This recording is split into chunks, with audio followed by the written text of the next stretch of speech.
Жеңіс күні құтты болсын. Бейбіт күнге жеткізген батырларымыз ер жүрек, ел үшін, жер үшін күрескен.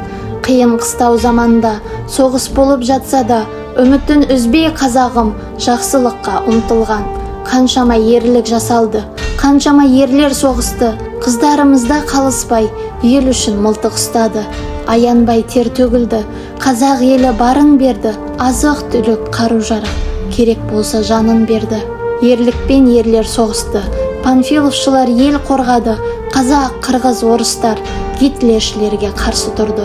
9 мамыр жеңіске жетті, ұлы отан соғысы бітті, қуаныштан көз жасаурап, қарлығаштар қайтып келді.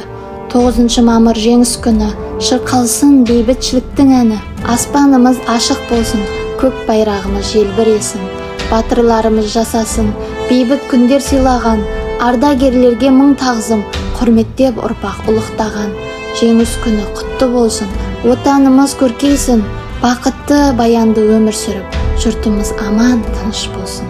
Жақсылықтан нұр төгілсін, жақсы жаңалық көп болсын, жақсылыққа ұмтылып, қазақ елім жасай берсін.